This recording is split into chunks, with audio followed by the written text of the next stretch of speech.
Welcome to the Daily Energize Podcast, where you'll get a jolt of energy and a quick tip to help you conquer your day. Now here's your host, the Prince of Positivity himself, Spencer Jones. What's up, Energizer? It is I, your host with the most, Spencer Jones, the Prince of Positivity. The most what, you might be asking? Who knows? Most energy? I don't know. Most positivity? Maybe? I don't know. But the most something. I don't know. The most Spencer Jonesy? There's so many Spencer Joneses, so I don't know. But, we're just going to go with it. We're just going to keep going. It's going to be a fun day, a fun, beautiful day in the neighborhood, and I hope you're just ready to embrace all of the amazing things that day is offering you. See them, embrace them, savor them, and let them help you shine bright.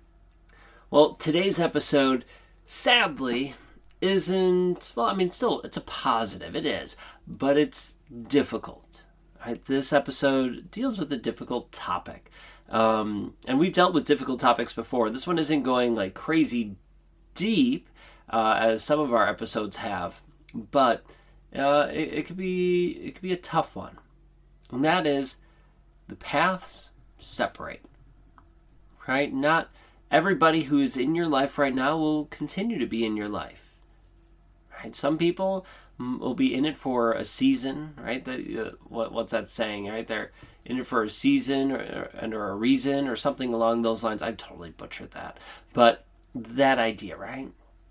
So for me, I'd like to think of things as pathways. I'm a big outdoors person. I love getting outside and hiking. So for me, I think of like we're on that journey to the summit.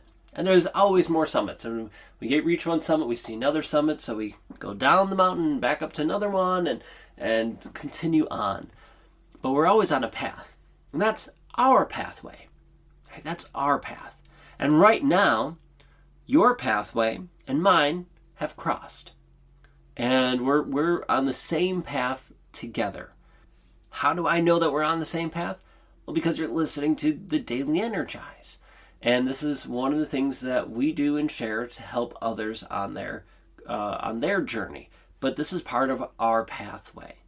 And I'm part of yours, right? So it's not like, hey, you're on my land. No, we're sharing it. It's equal, right? It's a beautiful thing.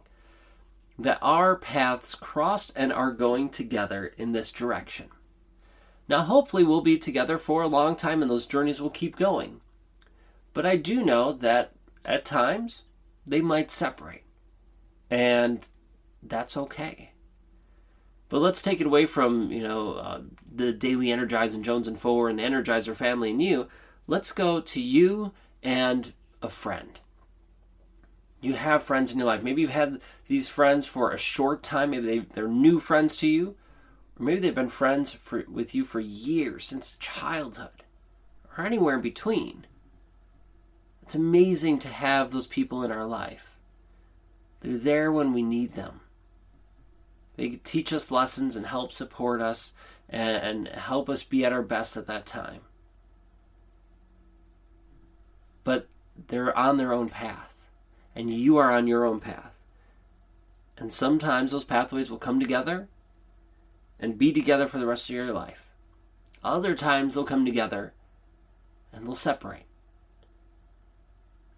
And when it separates, it could be hard. It could be difficult. It could be frustrating and irritating. And we start to notice these, at least for me, I've noticed when the paths start to separate, yet we refuse to acknowledge the fact that they're separating. We start making excuses. We start noticing more and more little things. We start to judge the other person more and ourselves. And we feel this tension, this stress. And that's from our past starting to separate and us fighting it. Now, is fighting it worth it? It could be at times, I suppose. Other times not. But if we release those expectations, we release that whole thing, okay, life's going to be life. Let's see what we need to do. I'm going to work to be at my best. Like, okay, let's say for Katie and I, right? Our paths are together. They weren't always together, right? We came together, and our paths united. And even on this united path through our marriage, there's been rocky times. So there's times when our paths have started to separate, but we've worked to bring them back together. And that's okay. But sometimes you can't bring them back together. And we need to acknowledge and be okay with the fact that our paths separate. Now that doesn't mean that it doesn't hurt, that it's not sad, because it is. It is sad, and it does hurt. It's something that you need to grieve. So go through grief. Experience it. Go through it instead of trying to ignore it and be blind to it. Acknowledge it and walk through it. And it's okay. Paths separate. Doesn't make it easy. But knowing that, hey, the paths have separated. Maybe they'll come back together later on. Maybe not. But that's part of this journey. It's part of your journey. Paths will come together and paths will leave. Your path will enter other people's paths, and theirs will enter yours, and it'll separate or stay together, and who knows? Let's try not to force it. Let's work on it if we want, but let's try not to force things. Force it to stick when it's starting to separate. So that only leads to anger, frustration, and hurt, pain. So I'm just here to let you know, remind you that, hey, we're on our own path. And it's okay when those paths separate. Grieve through it, work through it, and know you're not alone. You have me and the Energizer family here by your side. We got you, and we love you. Even as if our paths separate and, we go our own ways, know that I still love you. I still wish you the best. Because you are amazing. You are worthy. You are enough, just the way you are. All right, I love you. I appreciate you. Keep shining bright. And until next time, I'll catch you later.